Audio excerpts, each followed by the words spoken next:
तो जो भी हो रहा है ये देश के भविष्य के लिए बहुत ही अंधकारमय भविष्य दिखता है सामने। ये बहुत ही गलत है और ये हमारी संविधान निर्माता बाबा साहेब आम्बेडकर के सपनों का देश नहीं है। उन्होंने समता का संदेश दिया, इक्वालिटी का संदेश दिया, सभी लोग सरीके हैं। उन्होंने जो हमें संविधान दिया उसमें हर धर्म के व्यक्ति को बराबर बराबर हक दिया। और आज जो ये हिंदू राष्ट्र के बारे में बोला जा रहा है, जस्ट बिकॉज आप अपने आप को मेजॉरिटी रिलीजन कह रहे हो इसलिए हमारा चलेगा, तो मुझे तो ये समझ नहीं आ रहा कि आप किस हिसाब से बोल रहे हो मेजॉरिटी रिलीजन। अगर मेजॉरिटी रिलीजन है तो फिर SC ST OBC ये फिर इनको हिंदू बोला जाएगा क्या?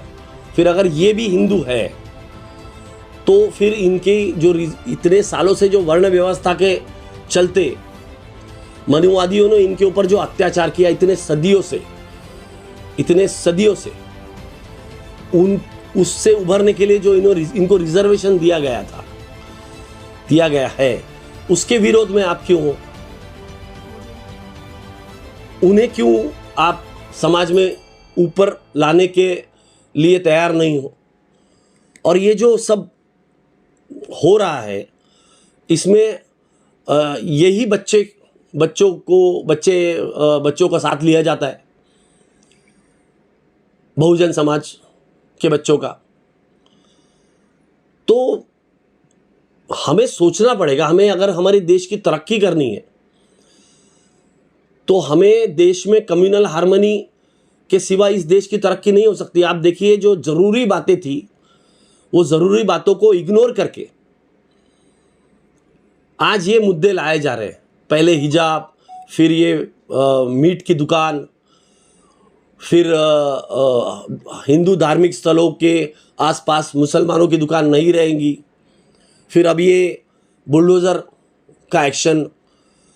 तो ये जो हमारे देश में आज इकोनॉमी जिस तरीके से गिर रही है, देश में जो बेरोजगारी है चरम सीमा पर, आज महंगाई जिस तरीके से बढ़ रही है, उन मुद्दों को छुपाने के लिए ये सब मुद्दे सामने लाकर लोगों को भ्रमित करने का काम किया जा रहा है, ताकि लोग असली मुद्दों से भटक के इन्हीं बातों में उलझ के रह जाए। सिलेंडर आज 1050 के आसपास चला गया, जो सिलेंडर 350 रुपये का हुआ करता था।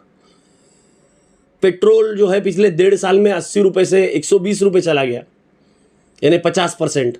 उसके वजह से हर चीज़ की लागत बढ़ रही है, हर चीज़ में महंगाई बढ़ते जा रही है। हम श्रीलंका की जो हालत हुई उसी रास्ते पे चल दिए हैं और आने वाले समय में यही हाल हमारे देश का होने जा रहा है। उस पे कोई बात नहीं करना चाहिए।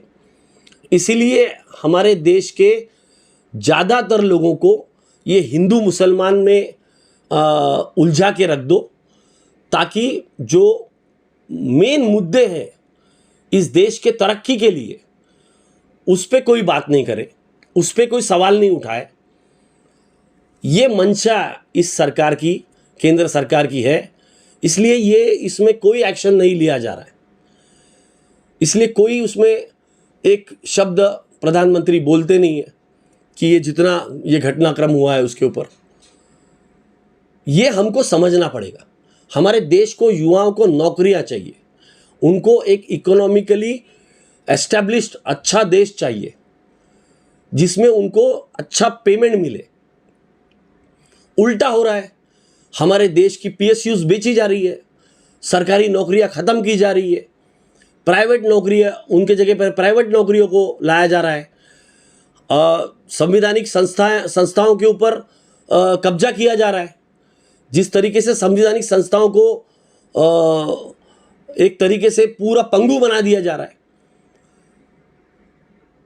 जो भी संवैधानिक संस्था है ये रूलिंग पार्टी के हिसाब से, केंद्र सरकार के हिसाब से काम कर रही है। तो असली मुद्दों को भटका के ये मुद्दों पे देश के सामने रखे जा रहे हैं, ताकि असली मुद्दे हम पे हम बात नहीं कर सके।